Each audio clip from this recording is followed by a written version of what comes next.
Missed an episode of your favorite podcast? Choose from over a decade of content in our archives, not just the latest episode. All free at GCNlive.com. This is your call to action. Get prepared, America. Economy, survival, energy, disasters. This is USAPrepares.com. Informative radio, educational radio. Interact now by emailing instructor@USAPrepares.com or text at 434-390-7953. Class, please take your seats. Now, your instructor, Vincent Finelli. Everyone all set? Cocked? Locked? Blissed? Here we go. Your dial set correctly to USA Prepares. Thank you for being in class with us today. Jason's engineering the broadcast in Minnesota. I'm Vincent Finelli. We broadcast 2 hours a day, 5 days a week, Monday through Friday, 9 a.m. through 11 a.m. Central Time on Genesis Communications Network.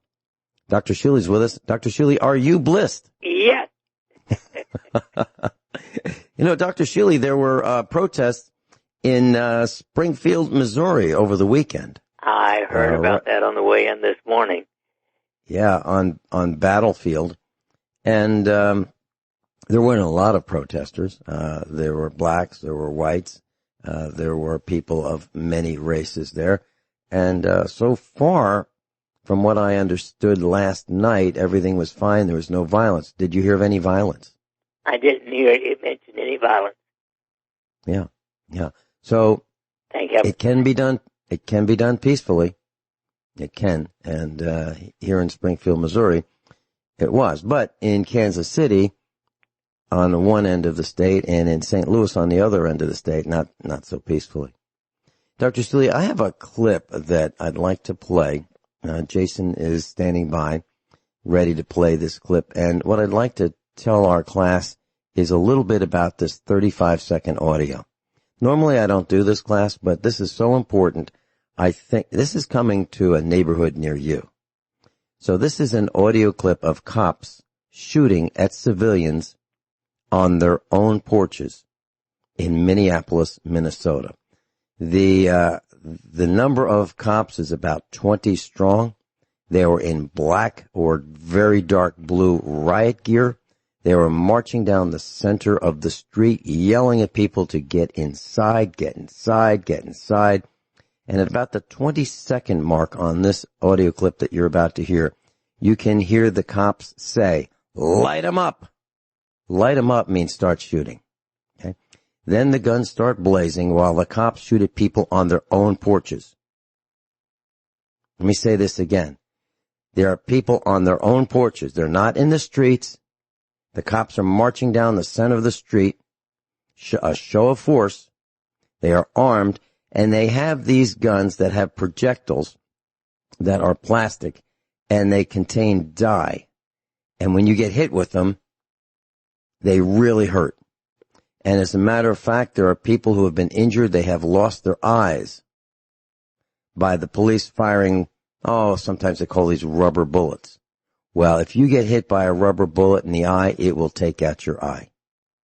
So, under the orders of Mayor Jacob Frey, F-R-E-Y, the inept, callous, ignorant, careless mayor, this happened.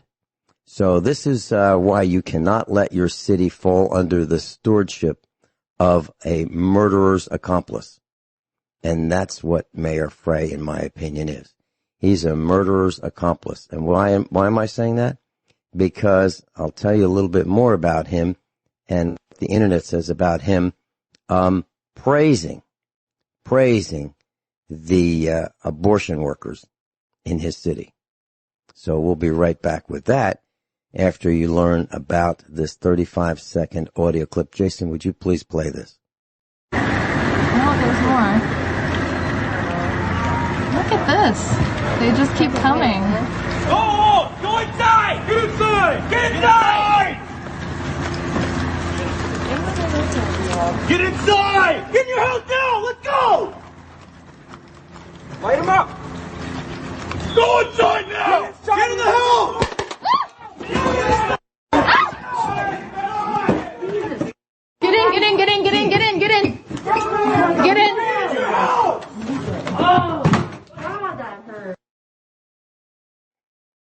Okay.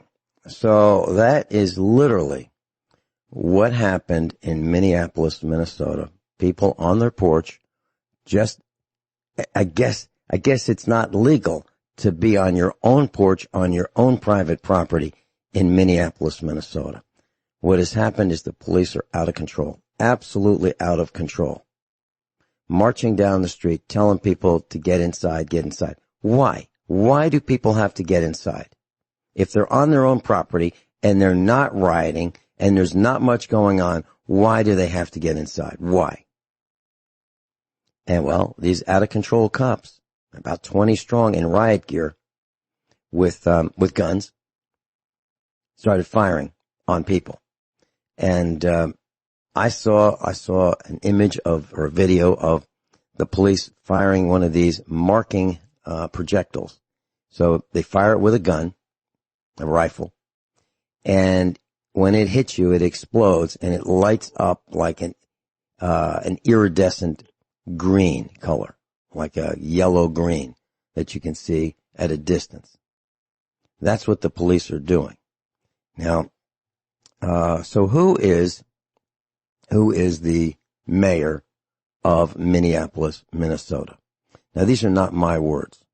This is from a website called ChristiansForTruth.com. And I'm going to quote this. These are not my words.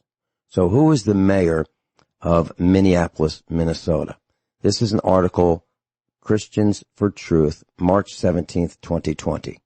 Quote, Jewish mayor of Minneapolis, Jacob Frey, proclaims March 10th Abortion Provider Appreciation Day.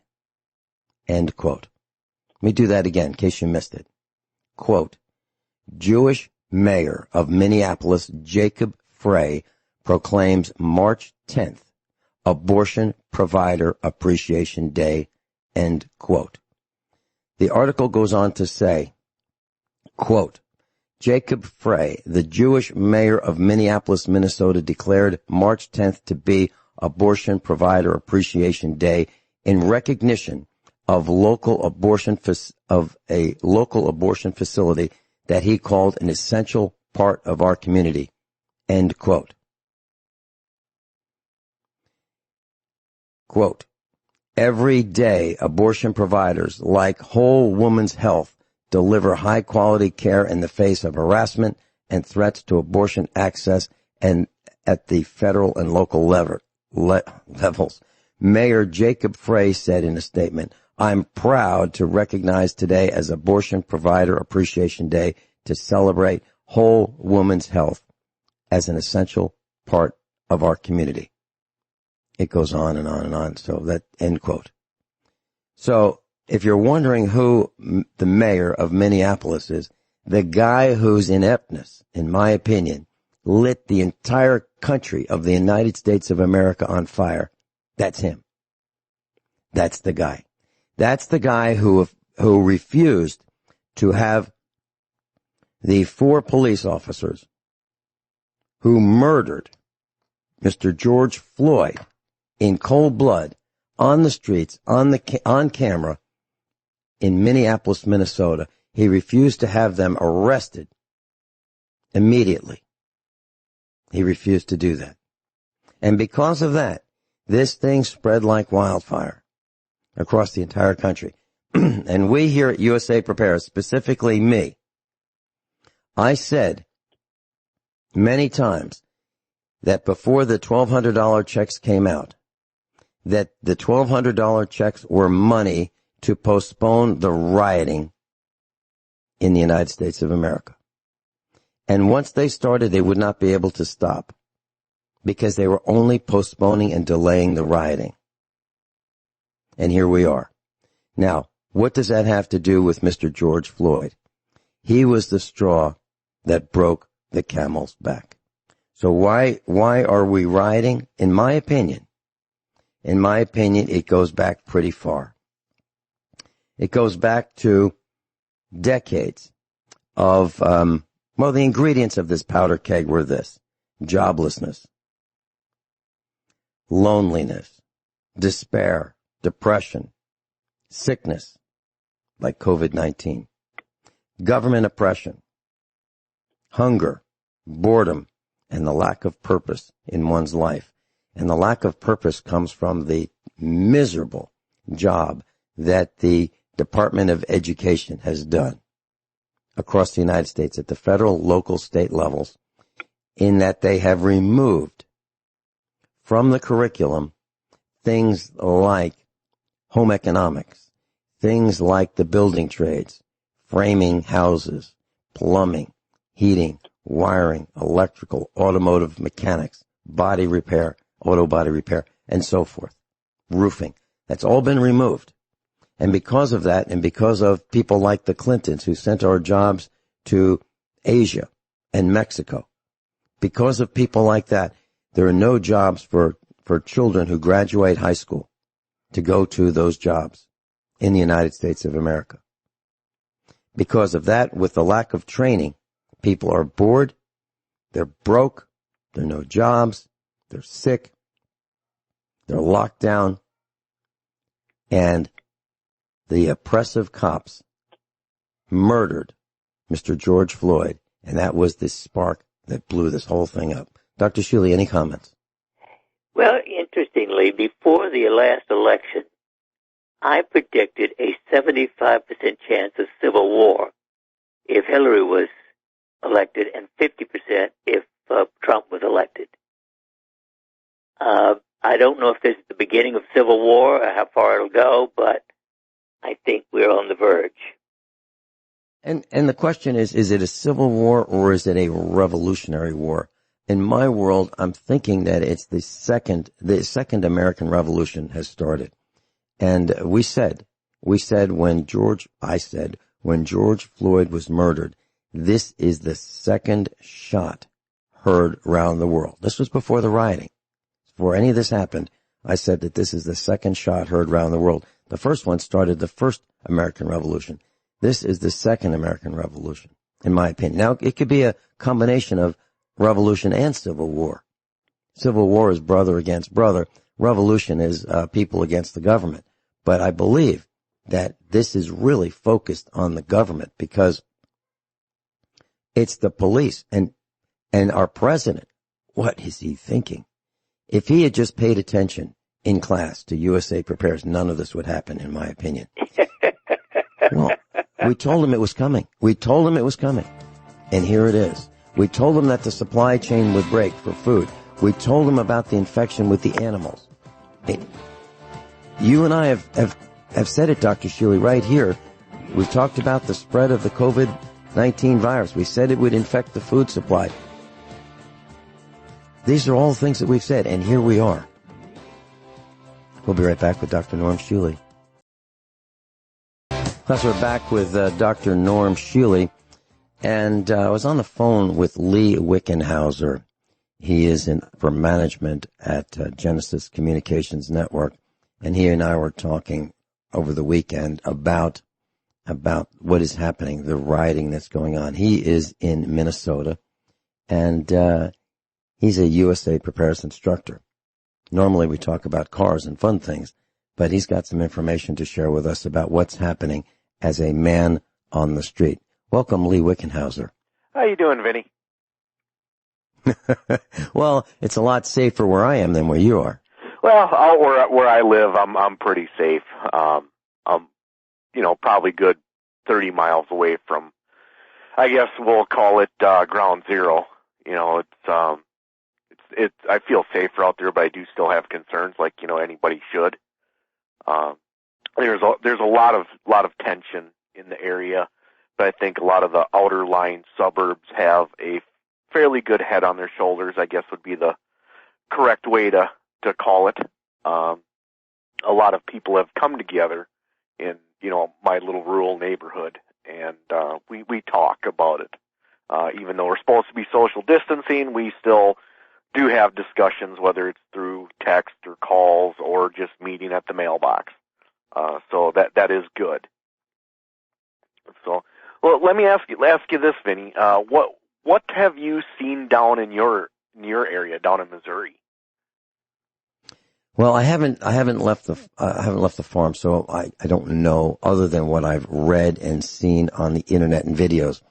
And KY3 is the big television station in Springfield, Missouri.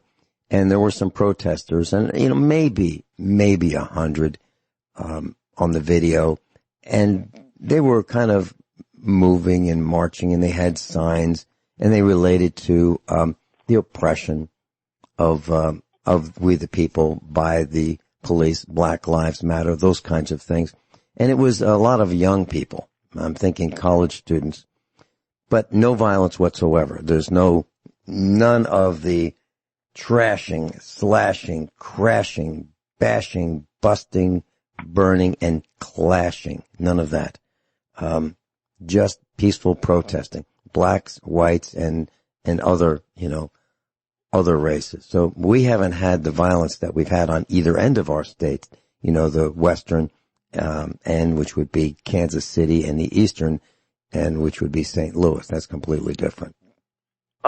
Well, yesterday in the town that I live in, there was a protest. It was a very peaceful protest.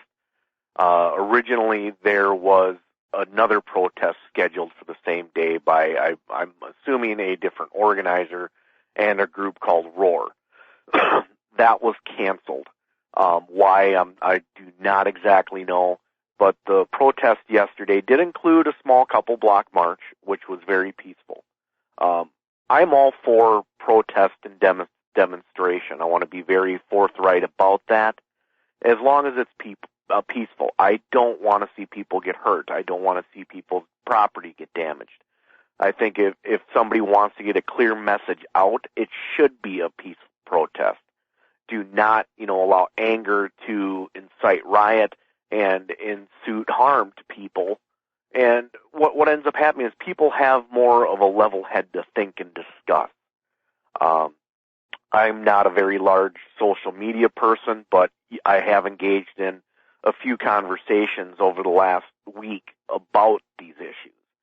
And I've had some very good conversations with people. I always like to point out in a conversation, the statement, in my opinion, or my feelings are. And this is, I feel, is very important, especially with the way everything is going currently, is that it has to be somebody's opinion. You cannot force somebody's opinion to be the same as yours. Everybody's feelings are different.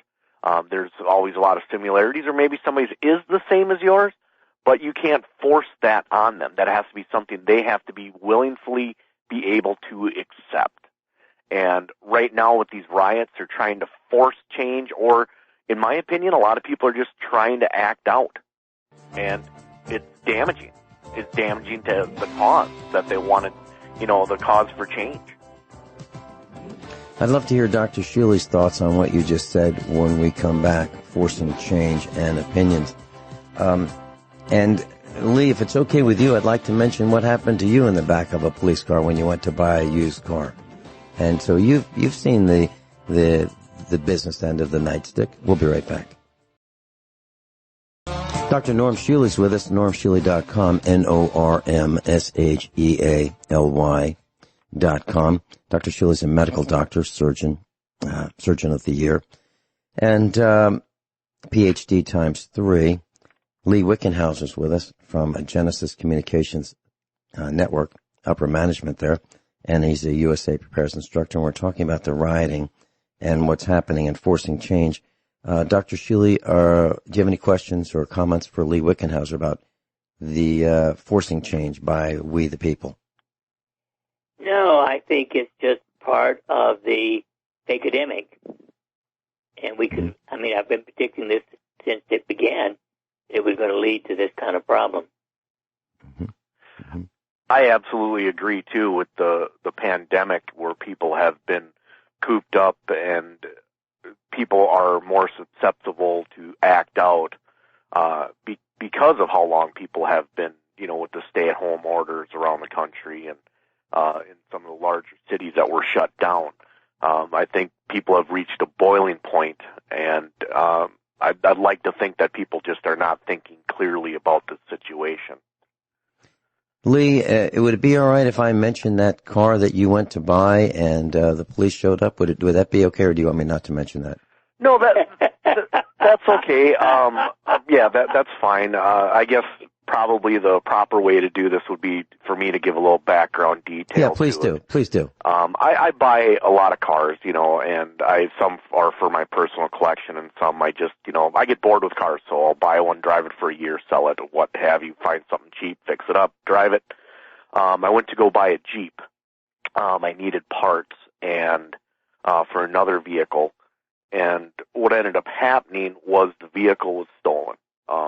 At the time, my wife had a carry permit. I was, police had showed up. They had been tracking this gentleman. They knew he had the car. They know him and another party had been stealing cars and selling them over social media or Facebook. I can't recall which one it was, but what ended up happening was I was, essentially being treated like a criminal because I was purchasing the car. They had, after even proving through text messages, that I was just an innocent buyer out of this whole ordeal, I was treated very roughly. I was.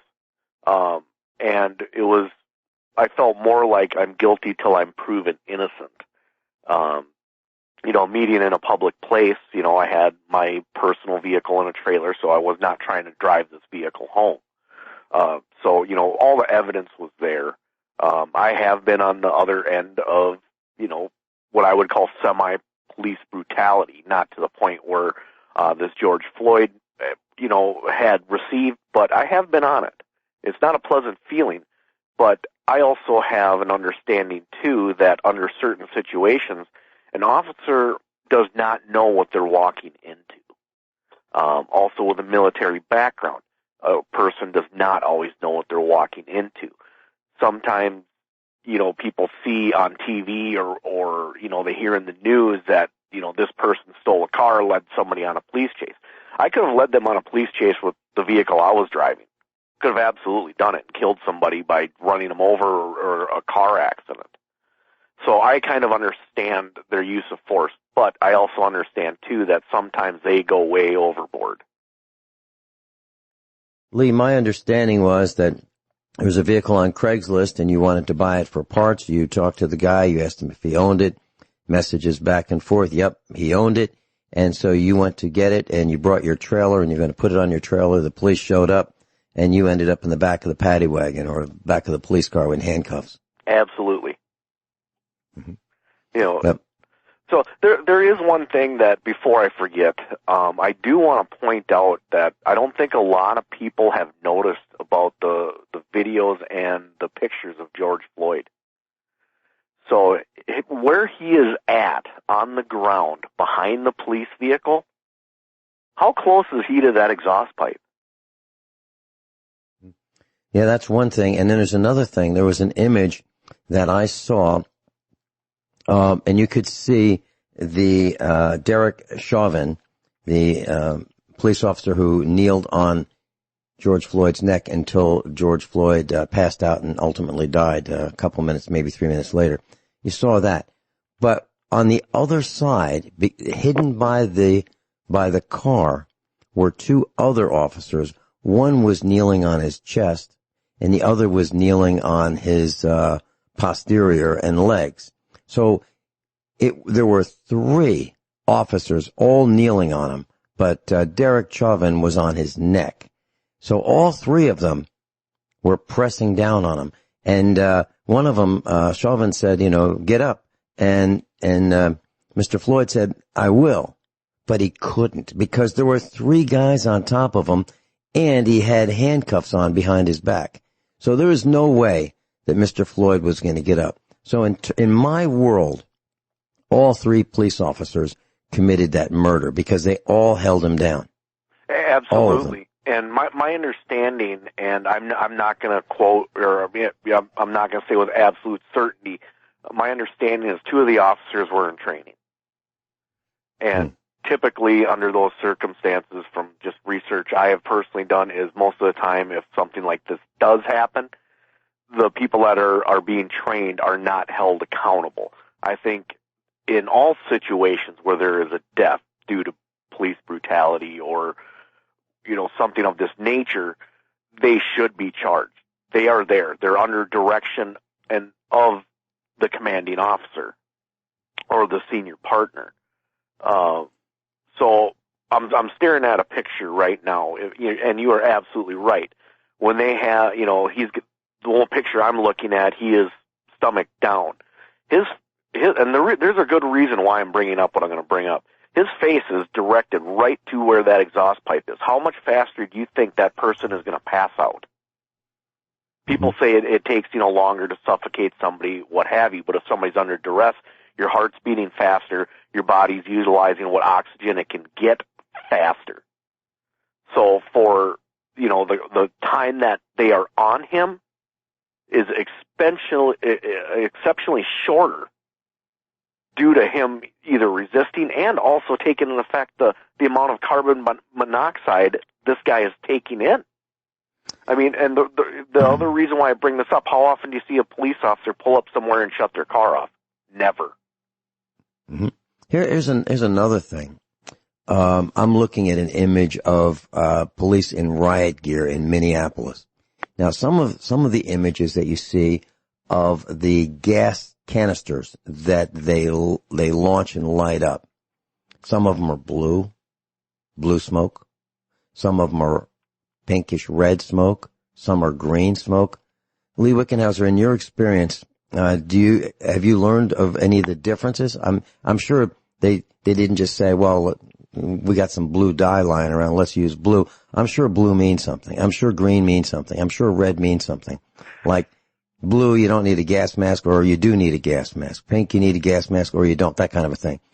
Any thoughts? As far as I know, there are different things. Sometimes it's for signal for helicopters. They use different signals, whether it's safe to come in or they're, painting a target or marking it. There are different colors for that. I am unaware of, different colors for whether they need gas mask or not. So I couldn't answer that with 100% certainty. In some aspects, I think some of the police departments or the National Guard, they're utilizing what they have available to them. Dr. Shealy, I saw videos and still pictures of the police ripping off a person's mask. People have been told you will wear a mask out in public. And then I saw the video of a cop pulling down a guy's mask and then spraying him in the face with mace. What does that do to a person, Dr. Shealy? What does mace do? And I'm talking about from 3 or 4 feet away. Well, it makes hard to breathe. My understanding is it could make you choke. Mm-hmm. Mm-hmm. And a direct blast to the face, eyes, nose, mouth. Well, that's what happened. It should throw anybody to the ground with pain and coughing. Okay. I saw another image. Lee, by the way, did you see that image where that person's face mask was ripped off and the victim was sprayed by the police? I did, and I don't agree with that. If a person's being hostile and they need to be restrained, I would agree with that tactic. But in this case, I do not agree with it.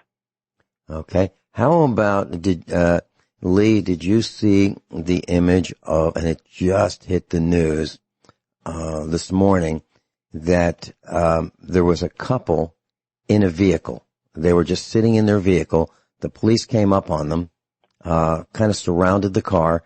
And there was a young couple. The police on the passenger side wanted the window down, and when the window was down, the police tased one person in the front seat, in their own car, doing nothing, not protesting, not rioting, just parked on the side of the road in their own vehicle. And the cop on the driver's side smashed the window on the driver's side, the driver's door, and tased the driver. So everybody got tased. Did you see that video? Are you talking about the incident in Atlanta? Yes, I am. I did see bits and pieces of it. I have not been I've been purposely trying not to watch a lot of it. It has, in some ways, incited a lot of anxiety for me. Kind of some PTSD situation. So I have kind of stepped back a little bit from it. I have seen some images of it. I don't agree with that tactic one bit. If they were resisting, or if they were, refusing to give ID, if they were asking for ID, I believe that, removing them from the car would have been a proper thing to do. But as far as opening the door, tasing somebody in that manner, no, absolutely not. Yeah, literally, the police officer on the driver's side smashed the window. Like, no warning, just smashed the window and then tased the driver, through the smashed window. Maybe the driver had his door locked. I'll tell you what, if I were surrounded by a bunch of cops in riot gear, I'd have my doors locked. I would. And here's one thing I would like to say is, in that situation, I'm staying away from that area. Absolutely. The people flooding down there to what I call looky-loos, or people that just want to sit there and stare and see what's going on and watch the city burn, I don't agree with that. And that's what a lot of this has been happening in multiple cities. People flooding in from other states to cause mayhem. Dr. Shealy, when we come back, can you address what your thoughts about lightning on a stick means? What I'm talking about is one of these high-voltage tasers that shoot projectiles into the skin of a body, let's say a half-inch apart, 2 electrodes, and then you squeeze the trigger, and then lightning goes through those wires into the body. What happens to a person? Dr. Norm Shealy's with us. Lee Wickenhauser's with us from Genesis Communications Network. He is in Minnesota, near where some of this rioting is occurring. Dr. Shealy, lightning on a stick. The police love to carry these tasers, which provide high voltage through these wires. When they shoot this projectile, the taser shoots a projectile into a person's skin, and then electricity is delivered through the wires attached to the taser. You squeeze the trigger, and lightning comes from that taser into the electrodes. What does that do to a body if it hits a person in the chest? Well, as of 2017 on the internet, there were well over 1,000 deaths from taser guns. So it depends upon whether it hits you, especially if it hits you on the chest near the heart, it may kill you. And I would guess if it hit you on the head, it could kill you. So it's not necessarily a safe alternative by any means to a gun. And so the police tell us, the villagers, that this is non-lethal. They are and wrong. That's not true. That is a lie, blatant lie. Mm-hmm. Mm-hmm. And I have seen videos of a police tasing a person, and it's like, take that. And then the electrocution stops for a few seconds, squeeze the trigger again, and take that. And I've seen as many as 5, 6, or 7, and what happens is these bodies flop around like a dying fish out of water. So it must cause uncontrollable jerking of the body, and who knows what's happening to the internal organs, yes? And pain. Mm-hmm. Mm-hmm. Bad pain. Lee, there was a report last week by some of the protesters in Minneapolis, Minnesota, near where you are. And this protester said, we're coming to the suburbs. Has that happened? Not to the extent what I think a lot of people were fearing of, the looting and rioting. That has not happened yet as far as I have seen. And I don't believe it's really going to happen. And I'm hoping and praying that it does not happen. Simple reason why is, why did Japan not invade mainland USA?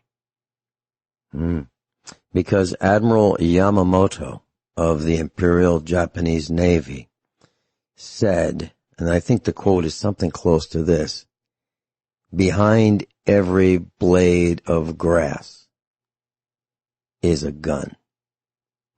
That is, paraphrasing what Admiral Yamamoto said about the United States. So the reason that Japan only attacked Pearl Harbor and destroyed a significant amount of our Navy ships and did not invade mainland United States was because they knew that there are a lot of people with a lot of firearms, rifles, pistols, shotguns, revolvers, high-powered rifles, semi-automatic rifles. They knew. And it's more prevalent today than it ever was. So there are more guns here. And that's a very good point that you bring up, that should our president said something like, when the looting starts, the shooting starts. And he retracted some of that. And that was clear to me that he was saying, y'all going to start looting? We're coming in. We're coming in with the military and we're going to start shooting. That's what that meant to me. And then he kind of, I guess they respun it to the point where, when the looting starts, that's when people get killed. He kind of backed off it. But I think he was issuing a heavy-handed message that they're going to come in and start shooting us. And then I think somebody reminded him about what Admiral Yamamoto thought and said, that, once the shooting starts, it'll be out of control and it'll last for years. Your opinion on what I just said, Lee Wickenhauser? I believe that is why they won't come out to the suburbs.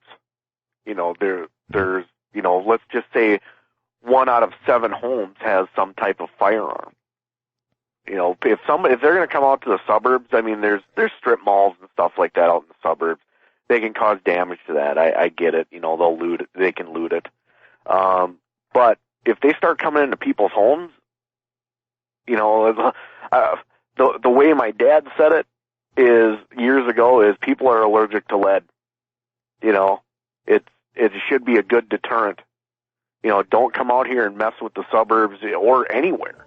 You never know what's behind that door. Mm-hmm. Exactly right. Lee, did you want to stay with us? Sure, absolutely. Okay. Dr. Norm Shealy's with us. Lee Wickenhauser's with us. I've got some medical questions that some of our class has sent me for Dr. Norm Shealy. One is about infections and related heart problems later. If you get an infection, can that cause heart problems later on? Another one is psoriasis, internal and external. Another is muscle pain from climbing a ladder and scaffolding up and down. What can be done to alleviate that?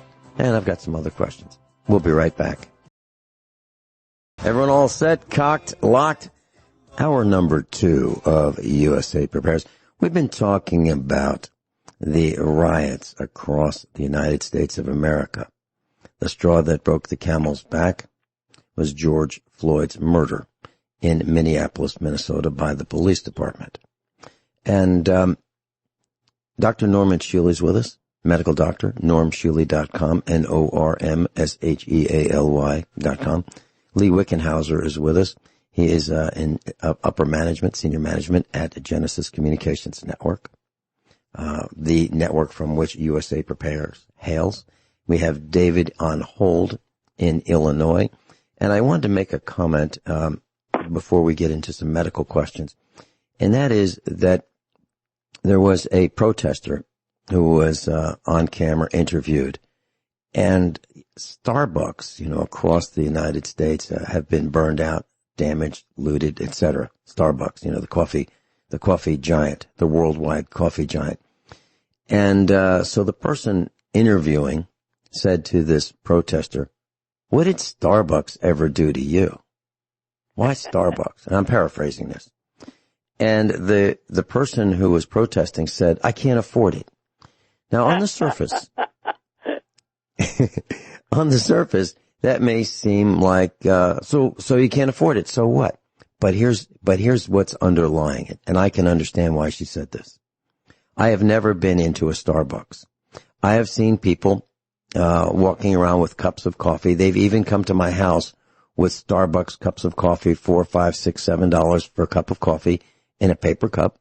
And the eco warriors are thinking about all the millions and millions and millions of coffee cups that are thrown out daily by these people that have to have their overpriced cup of coffee.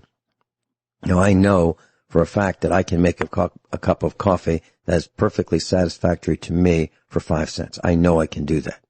If I go overboard, maybe 7 cents.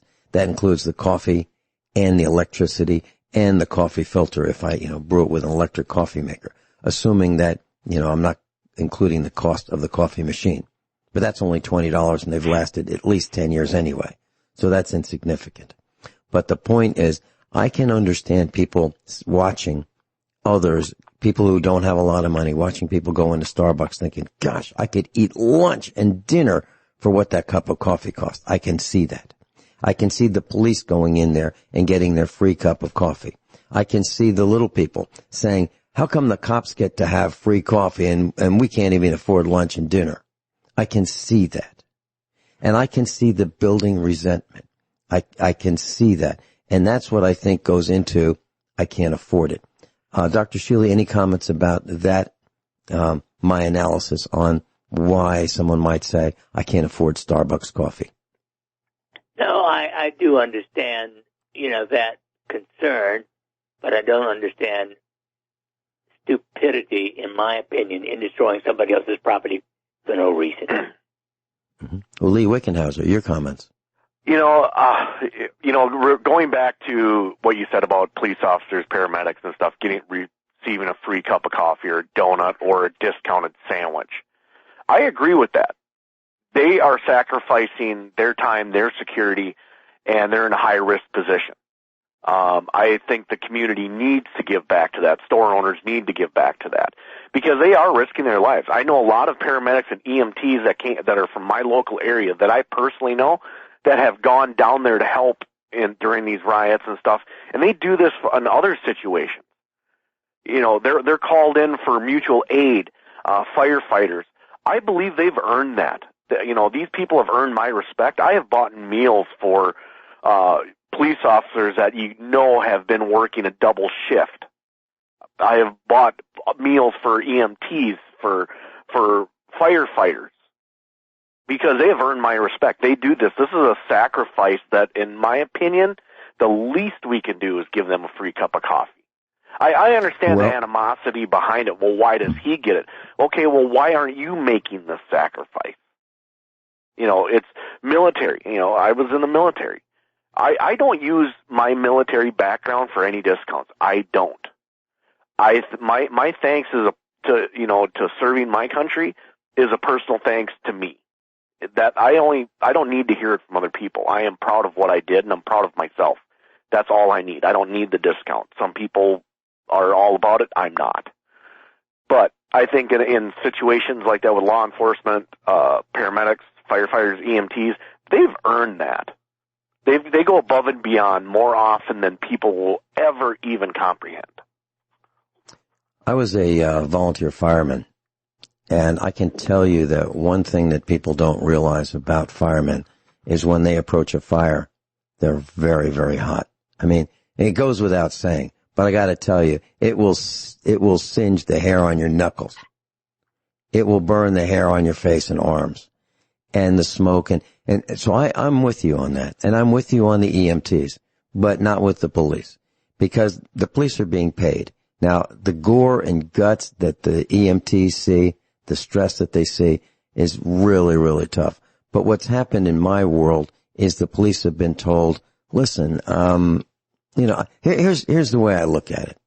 So once a month, there's a meeting with the mayor, and the direct reports of to the mayor, show up for the monthly meeting, and they bring the document with them about, the report for their operation, meaning the police department, the fire department, the city management, those kinds of things.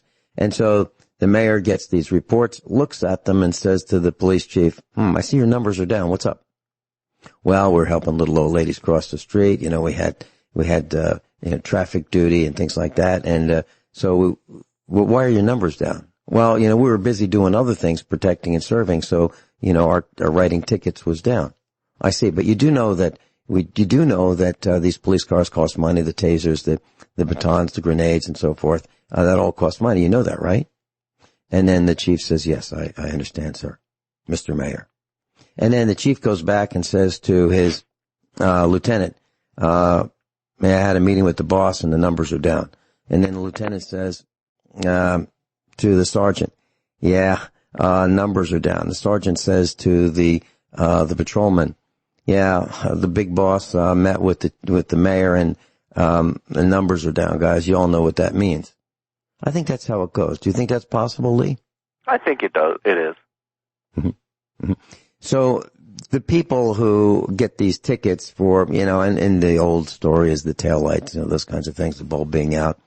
I think, what happened to the days where a policeman would help change a tire, unlock a locked car door, those kinds of things. That doesn't happen anymore. The best that I've seen is they'll call for a tow truck.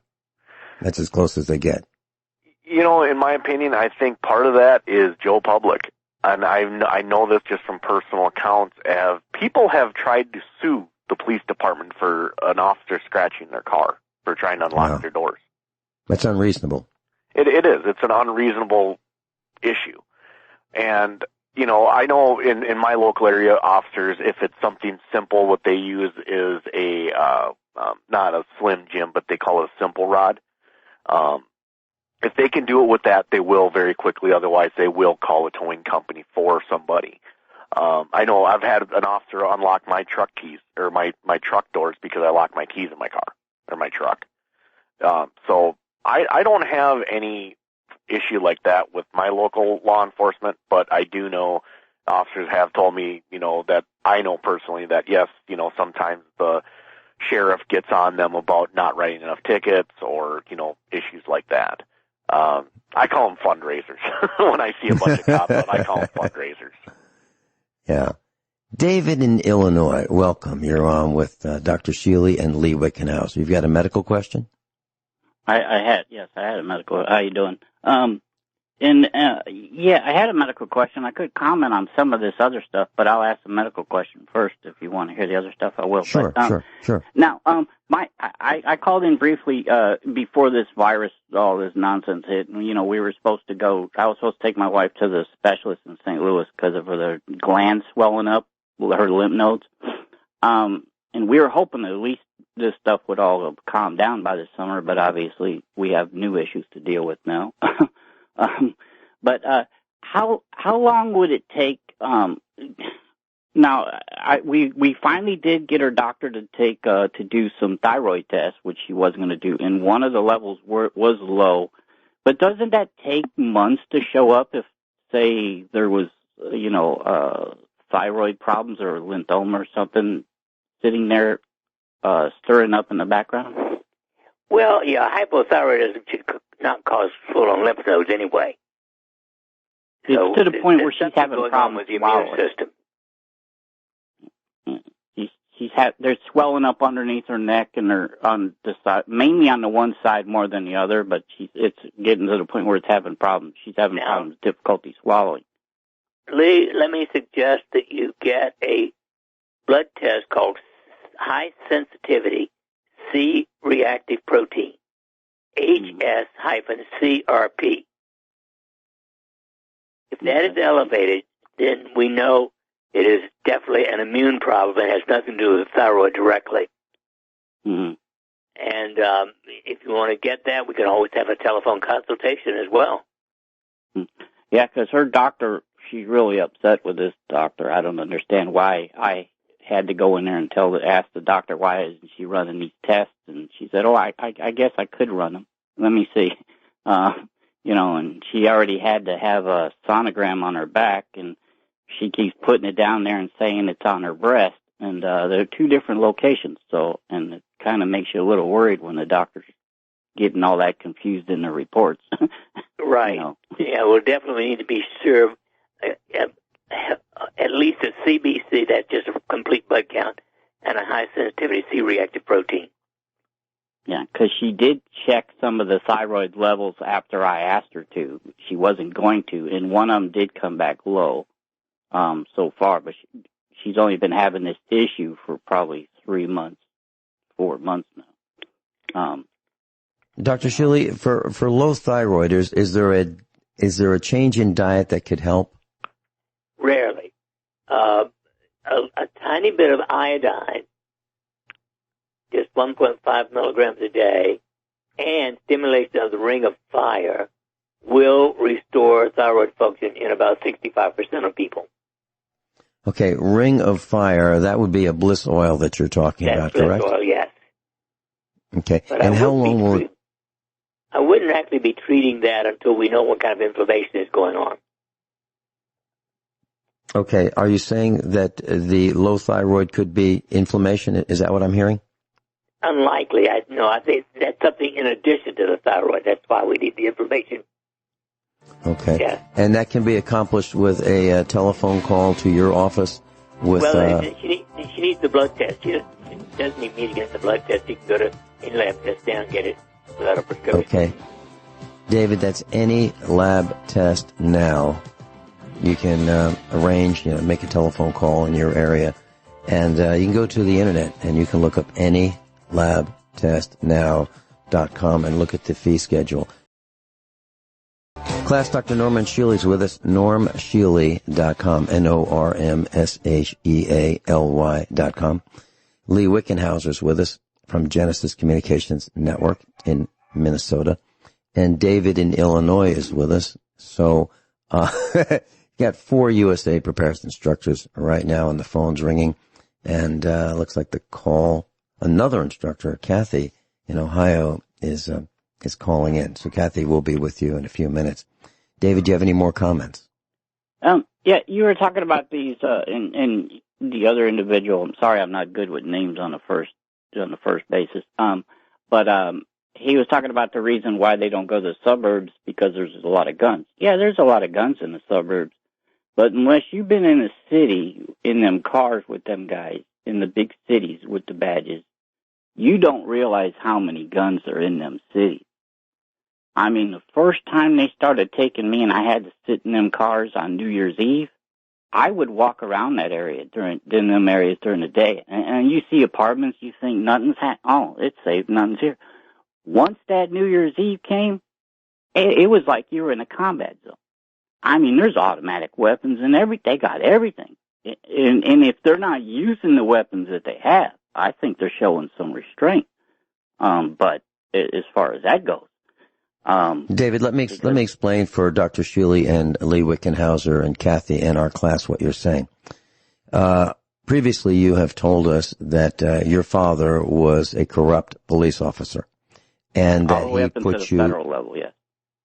Yeah, and that he put you in police cars when you were a young person, and you got a chance to ride around in the patrol cars, and you got a chance to see day after day after day what was happening. So it's not like you read about this; it's you were there. Is that correct?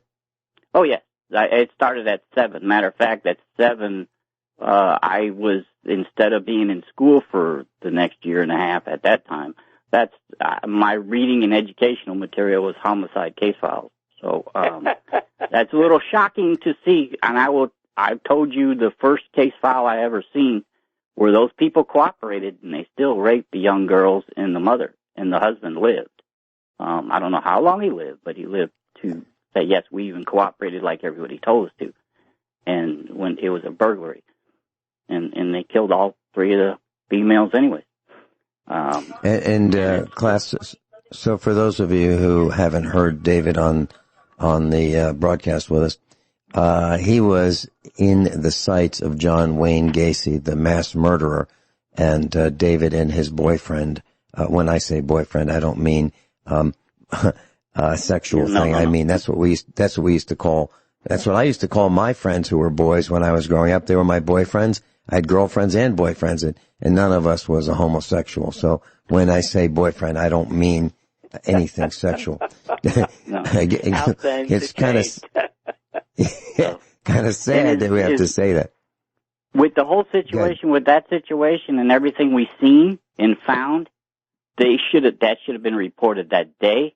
They had enough evidence. They could have searched that man's whole property. But no, we were ordered not to say anything, and I was told that if I spoke to anybody about it, I would have a tube in my throat. And I never. You're talking about John Wayne?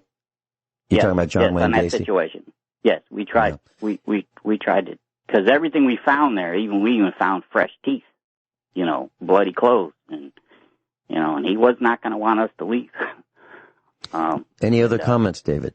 But what I'm worried about is if they calm this situation down and they blame Trump for all this, our next situation is Biden. And we're going to be back in here again because he said if he gets elected, he's going to executive order to take the guns, all of them. So it'll be a shooting match then. So we're just going to postpone one problem till the next one. I have been calling former Vice President Joseph Biden. I've been calling him Jumpin' Joe Biden. I've been calling him Jumpin' Joe the plagiarist. And tomorrow, I've got a clip that I'd like to play for you. It'll take about 4 minutes or so. When you hear this clip, you will see what a liar and what a plagiarist this guy is. I mean, it will make you sick when you hear in his own words, the lies that he has told. David, anything else? Yep. No, thank you. Appreciate it. Later. David, thank you for calling in. Bye. Okay. When we come back, we've got Lee and Kathy in Ohio. And, of course, Dr. Norm Shealy. This is USA Prepares.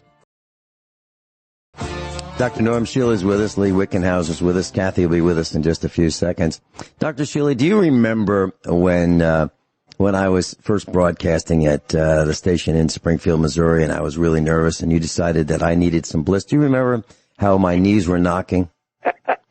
Yes.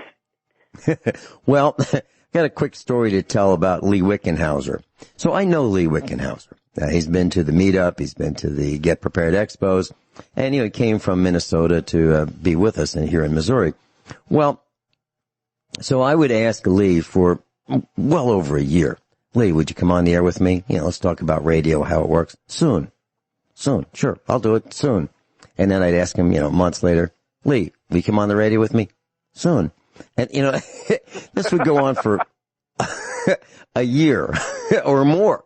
And then one day I pinned him down. I mean, I literally called him up, pinned him down and said, I don't remember what day it was, but Lee, Friday. And so I backed him into a corner, very politely. And he said, okay. Well, we went on the air and he was like a run-on sentence. It was great. And, then right after the broadcast, off the air, he said, hey, when can we do it again? So that's what happens. And it's been a wonderful friendship, all these years with Lee Wickenhauser. And he's responsible in a very large way, for USA Prepares being on Genesis Communications Network. And I want to thank you, Lee. Is that true? Did I tell the truth with everything I just said? You absolutely did. And, it's been an absolute pleasure. I just want people to know that when you and I had spoke about doing a radio show, I saw how much this meant to you and how serious you were about it, and you still are. And people need to hear what you and the instructors and everybody are talking about. People need to hear that. So I'm very proud to have brought you on, Vince. You've been a terrific friend. And I consider you a colleague. Your level of professionalism is higher than most people can aspire for. And I'm very grateful for your friendship, Vince. And I'm grateful for yours as well. Kathy in Ohio, USA Prepares instructor. Kathy, you're going to be on with us this Friday. Welcome. Yes. You're on with Lee and Dr. Norm Shealy. Oh, hi, Vincent. Hi, Dr. Shealy. I have a question about cysts. I have a person that's got a cyst on their upper chest, and then I just found two they're like watery kind of cysts on I have an 80-pound black lab. Okay. Do you have any suggestions? Well, I do believe in surgical removal of things like that. generally done. It is very safe, and you really need to get it out before it becomes infected if it's not already. And a local anesthetic and a simple surgical incision by a proper surgeon should take care of it, either veterinarian, of course, for the dogs, or a regular physician for patients. Dr. Shealy, I have a comment. Kathy, what you're saying is not uncommon, at least not around my farm, because we have had dogs, large dogs, who have had cysts also. And what the veterinarian has always done was use a large syringe and withdraw the fluid from the cyst. Dr. Shealy, is that the common procedure? Yes. Okay. So remove the fluid rather than cut out the area surrounding. It can be. I mean, it depends on that requires the professional opinion. Sometimes it only requires removal of the fluid, but sometimes you got to take it out. Do we know what causes these cysts, Dr. Shealy? Is it the dog food? No. It can be a sebaceous cyst with an oil gland that becomes plugged, or it can be, any number of things. It can be from an insect bite of some kind. Is there a supplement that you would recommend that a person would take to help unplug one of these cysts? No, I don't think so. Okay, so this is going to require a mechanical removal of some way. Exactly. Okay, Kathy, back to you. Okay, that was my question, was the cause, and is there anything that I can do in prevention of them? Or they're not real big. I just found them a couple weeks ago on her stomach. But that is where I would get a professional opinion. Okay. I'll Kathy, have can you that then. Kathy, can you describe what these are so that our class knows what you're talking about? Well, it feels like almost like a little pea or a grape or something. They're kind of like fluidy. You can like move it around. It'd be like having something under the skin that you can just kind of move around. And like I said, I just found them a couple weeks ago. I got her to lose some weight, and I don't know if they were there before, but she's lost about 15 pounds in the past few months. I want to keep her a little leaner, and that's when I noticed them while I was brushing her. But they move around a little bit. They're a little watery feeling. Mm-hmm. Okay. So that's, but all right. She's going to be 9 in July, and these are the first ones that she's ever had. So I had read a little bit. Someone had said that if you dilute frankincense oil, that I don't know if that would be okay, like to try that to get them to maybe go down. What's your feeling on that, Dr. Shealy? Well, I'm not opposed to frankincense oil. I mean, it should be safe, but I don't know a good reason why it would take them away. Yeah, I'd like to interject on this. I have 3 dogs of different breeds, and I have a 10-year-old female pit bull that has these type of masses that she's talking about underneath her jowl. I took my dog in for that, and they said what it is it's a fatty tissue mass. It's of no pain to her. They can cut them out. They just said at her age it'd be better not to put her under anesthesia to do that. They said unless it's giving the animal pain, to leave them be. It can also be from ingrown hair too. People get them as well. I mean, I have a couple of them personally, and the doctor said it's the same thing as what my dog is experiencing, is the fatty tissue mass. It would be very uncommon for a tumor to be cancerous. They said this is just recently, by the way, is that the chance of it being cancer is about 25%. And if it's not causing the animal any pain, just it's best to leave it alone. If you start seeing that area becoming raw or pussy or causing the animal pain, or it's losing the fur around there, then it's a reason to have concern. So I've got a comment, Dr. Shealy. There's a common thread that went through what Lee Wickenhauser said, Kathy in Ohio said, and I said, and that is the age of the dog. So we've seen it with TJ, an English Mastiff. We've seen it with German Shepherds, and all were near end of life in terms of age.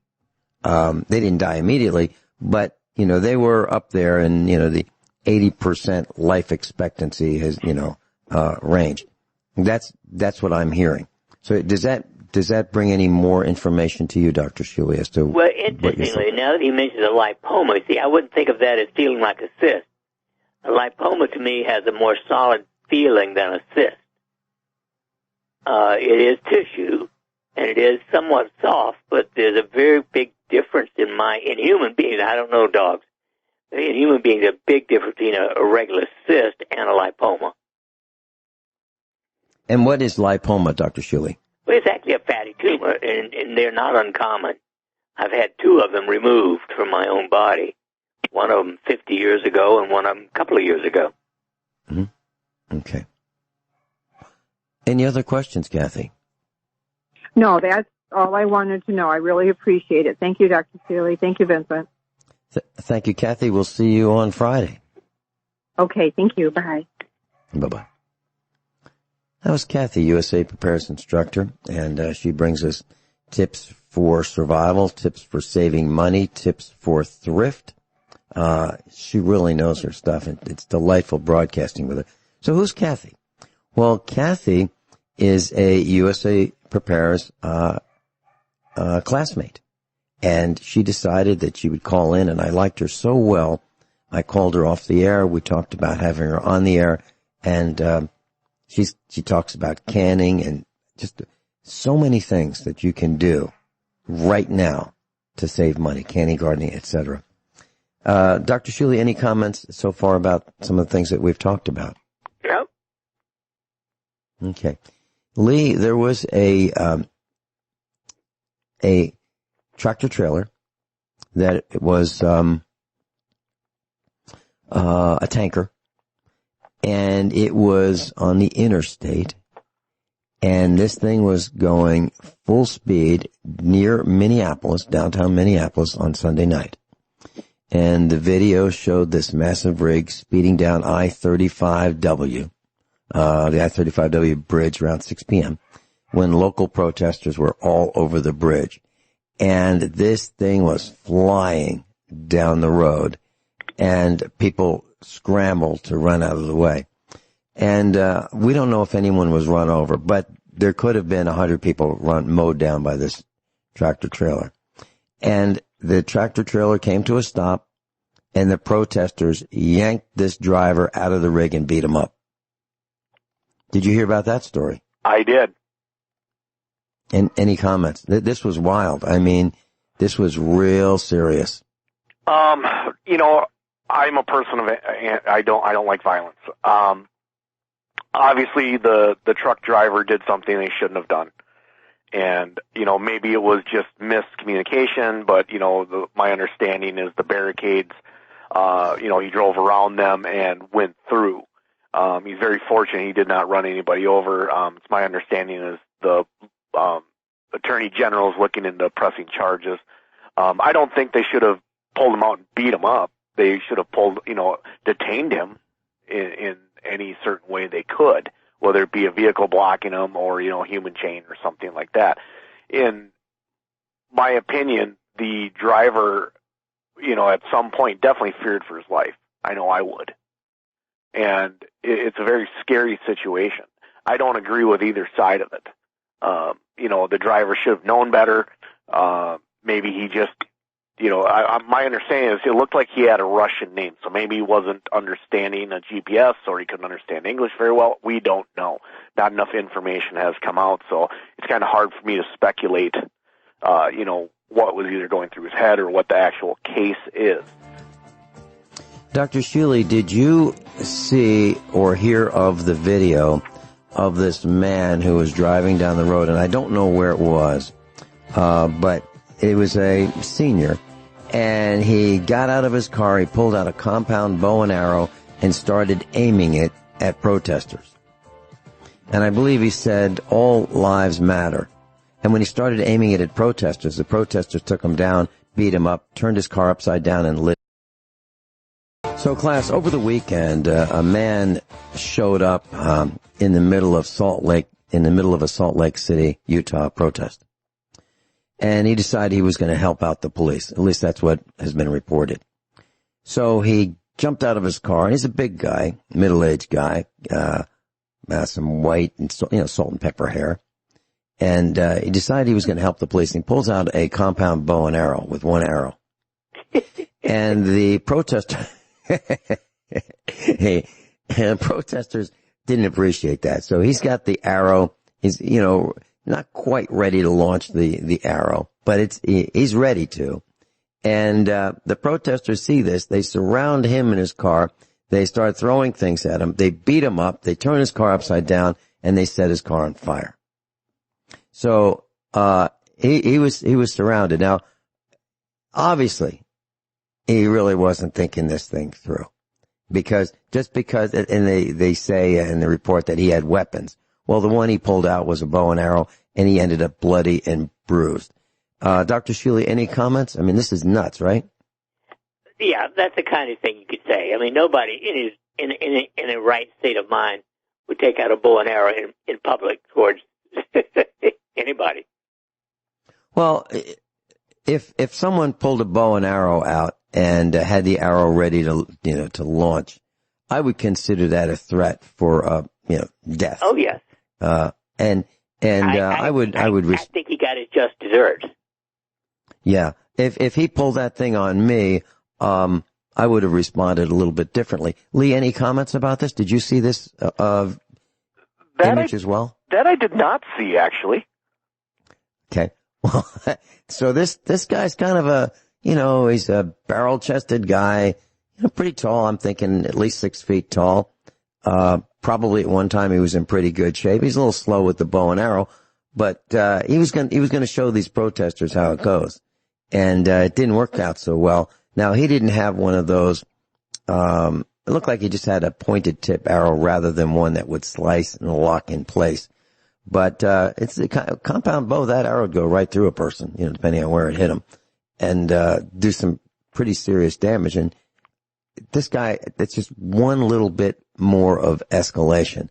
And the protesters that I'm watching, like with this 18-wheel truck with the tanker that was ready to mow down the protesters, I didn't see any violence on this bridge where he was barreling down through.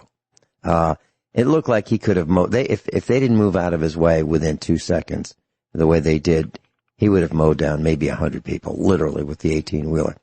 Well, he was beaten and bloodied as a result of his escalation or careless actions.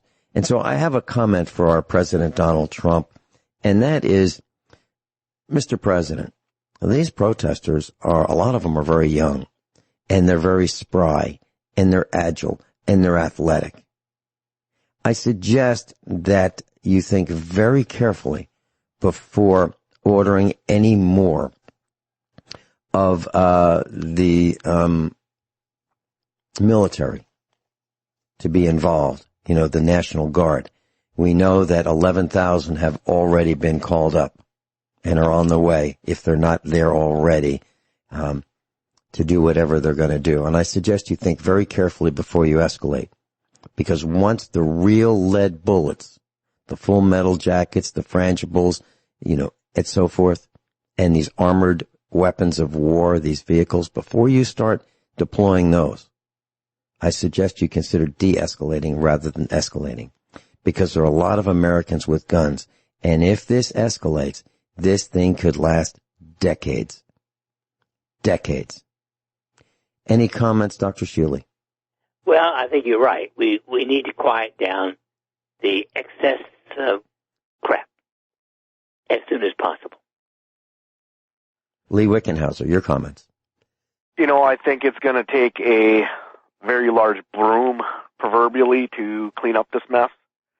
I see a lot of outcry for people stating that racism needs to end.